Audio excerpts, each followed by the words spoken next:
So tonight I just learned a little bit about low latent inhibition. I've heard about it before, didn't pay much attention to it.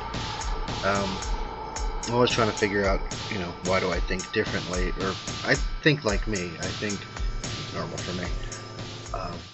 But when you get enough people that tell you that you're weird, different, strange, from the time I was little, well, not that little, whatever.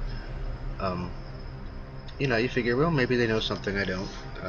But what's normal for me is normal for me. I figure what's normal for you is normal for you, etc.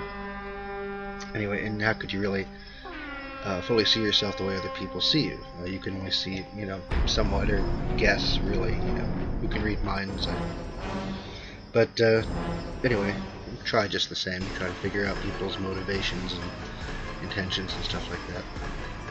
Anyway, so I looked up a little low latent inhibition tonight, and it was like just hit the nail on the head in so many ways.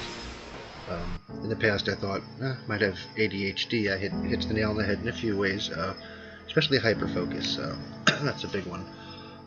When I learned that ADHD sometimes have hyperfocus, I said, ADHD, ADD, whatever, that must be it. But I've seen other things about, say, autism, Asperger's, stuff like that. Well, some of those symptoms seem to fit as well, but yeah, a lot of them they didn't, I could relate to, I'd see Rainman, and I could imagine a scenario that I could have been like that, so all and so, okay. So I look at the stuff at low latent inhibition, and they have some stuff in there about no genius and all that, but I don't know. There's been claims of all sorts of things for genius, and I'm not a genius, and I don't think I'm a genius, and I'm not. But I am a creative person, and I don't really necessarily want to be creative. I'm just always creating things, Look on Google, do a search for Kenneth Udut, and you'll see just crap, all the kinds of crap that comes out of me. And that's not half of it, but I have to get it out. I have to express it. I have to share.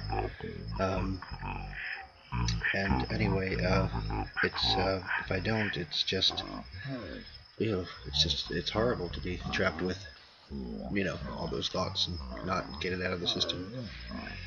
Anyway, looking at the low latent inhibition, it was very enlightening, because I don't just, the input's not just coming into the ears and the eyes and the feelings and stuff, or touch.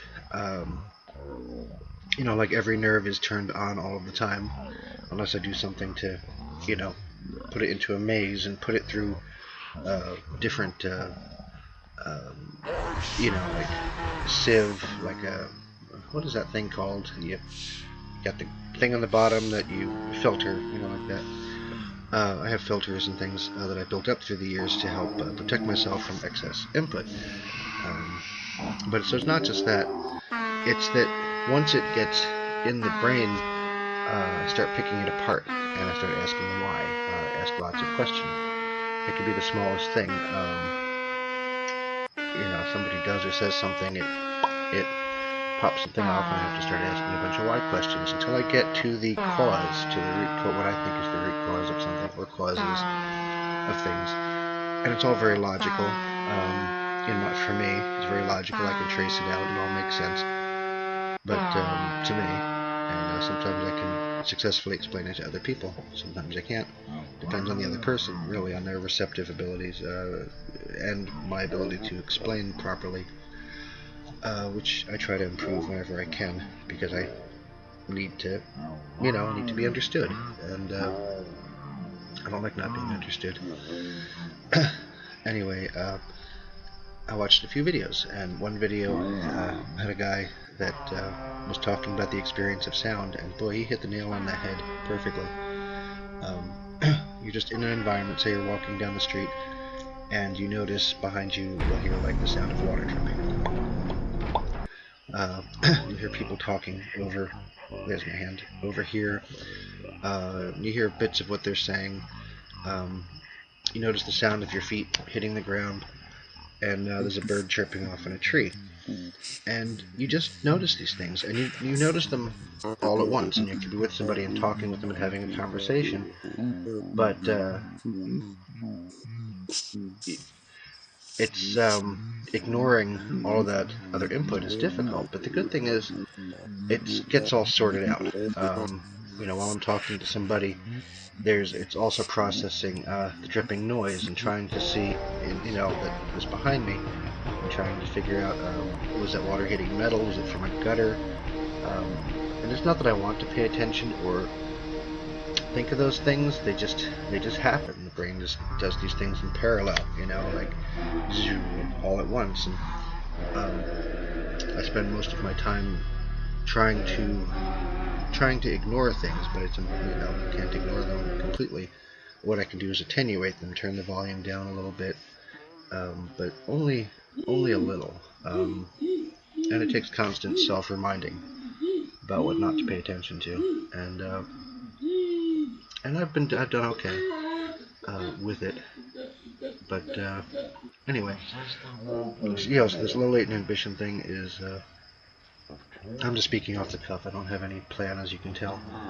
But just wanted to get it out. Get a video on YouTube that says low latent inhibition on it. There's not a whole lot of stuff out there. I kind of just wanted to say hi. Pretty sure I got it. And that's about it. It's kind of exciting to me because it's the first thing I've seen that seems to explain it well. And I've seen things about highly sensitive people. Well, that's kind of close. Autism is kind of close. Empathic, well, definitely empathic, well, empathetic.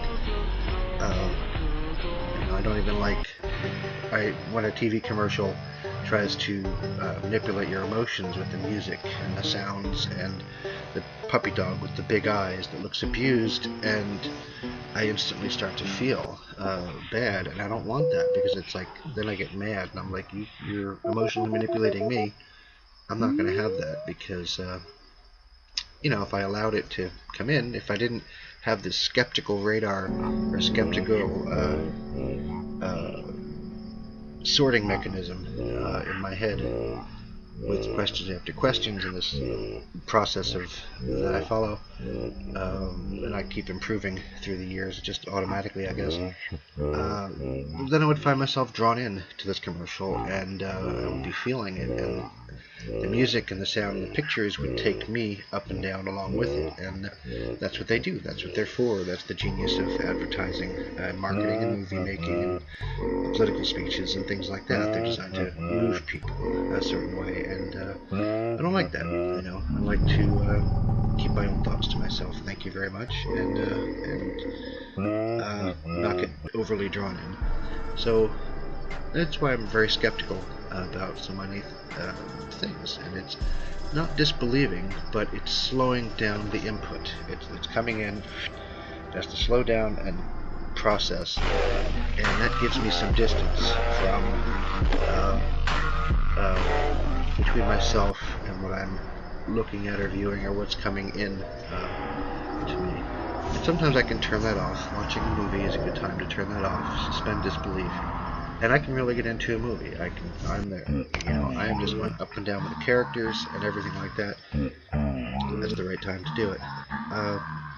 So that's about it. It's a bit of a babble fest here, but kind of excited to find something that I can relate to so well. And there's more information on the internet about it. I hope it's a real thing and not just a new a gimmick of some kind or whatever.